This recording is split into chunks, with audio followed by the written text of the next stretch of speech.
સાબરકાંઠાના હિંમતનગરના BZ પોજી scheme અંતર્ગત સમગ્ર ગુજરાતભરમાં નેટવર્ક ફેલાયેલું હતું. નેટવર્કના પગલે સીઆઈડી ક્રાઇમે 6,000 કરોડની ફરિયાદ નોંધી છે.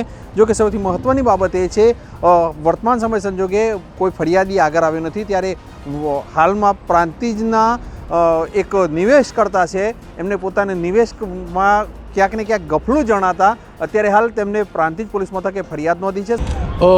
સીઆઈડી ક્રાઇમ ઉપરથી મારા ડીવાયએસપી સાહેબનો ફોન આવ્યો સીઆઈડી ક્રાઇમ ગાંધીનગરથી કે મારા પોલીસ અધિકારી પીઆઈ સાહેબ એસબી ચૌધરી એ સાહેબ તો તમારી ફરિયાદ લેવા માટે પ્રાંતિજ પોલીસ સ્ટેશન પહોંચે છે, તમે પહોંચો. એટલે હું હતો તે પ્રાંતિજ પોલીસ સ્ટેશનથી પાછો ફોન આવ્યો તો એસબી ચૌધરી સાહેબનો કે તમે આવી જાઓ, અમે અહીંયા આવી ગયા છીએ, ફરિયાદ લખાવા આવી જાઓ ભૂપેન્દ્રસિંહ ઝાલાના વિરુદ્ધમાં અને પ્રાંતિજ ફ્રેન્ચાઇઝી નિકેશભાઈ પટેલના વિરુદ્ધમાં. શું ફરિયાદમાં શું નોંધાયું? ફરિયાદમાં મેં મારી સાથે જે આર્થિક છેતરપિંડી થઈ હતી એ મુજબની મેં 4,50,000ની આંકડો આપ્યો, એમ પુરાવાઓ આપ્યા. જે પુરાવાઓ થાય બીજા પુરાવાઓ તપાસ જેમ વધશે આગળ એમ આપીશ.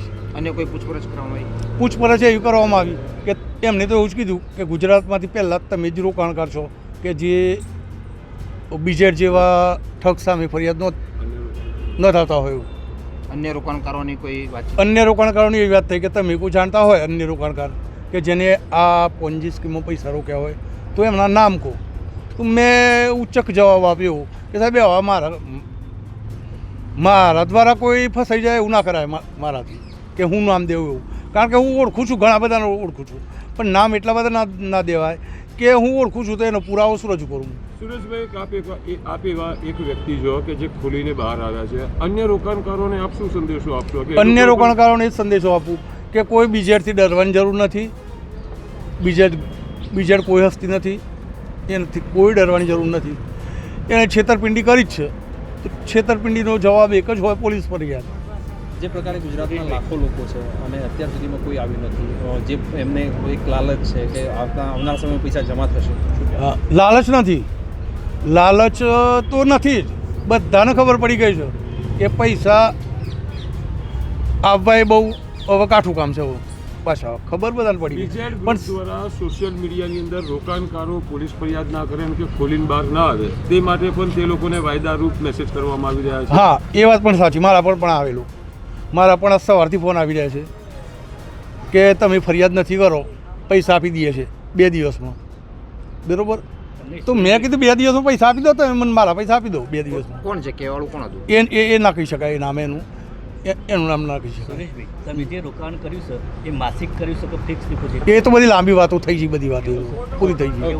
हाँ, ये बात पूरी सही है. बीजेड फाइनेंशियल की जो गुना दाखिल हुआ है उसके खिलाफ वो उसकी तपास की कार्यवाही चालू है. अब आगे के जो इन्वेस्टिगेशन जो होगा वो शाम को हम प्रेस नोट में रिलीज करते हैं हमारे सुपीरियर ऑफिसर्स, वो आप देख लीजिएगा. प्रांतिज में कितने का निवेदन लिया गया अभी तक? प्रांतिज में मैंने तो खुद एक लिया है, लेकिन बाकी की हमारी 4 टीमें काम कर रही है. સૌથી મહત્ત્વની બાબત એ છે કે જેને રોકાણ કરાવ્યું છે એમની ઓફિસે તારા લાગી ચૂક્યા છે, સાથોસાથ તેમના ઘરને પણ તારા લાગી ચૂક્યા છે. નિકેશ પટેલ નામના યુવકે આમનું રોકાણ કરાવ્યું હતું. હાલમાં રોકાણ કેટલાનું હતું તેની વિગતો હજી સુધી પ્રાપ્ત થઈ શકી નથી. ત્યારે જોવું એ રહે છે કે જે પ્રકારે સમગ્ર ગુજરાતભરમાં પોજી સ્કીમ અંતર્ગત 6,000 કરોડનું રોકાણ થયું છે, આગામી સમયમાં આ મામલે કેવા અને કેટલા ખુલાસા થાય છે. હસમુખ પટેલ, સાબરકાંઠા, ગુજરાત તક.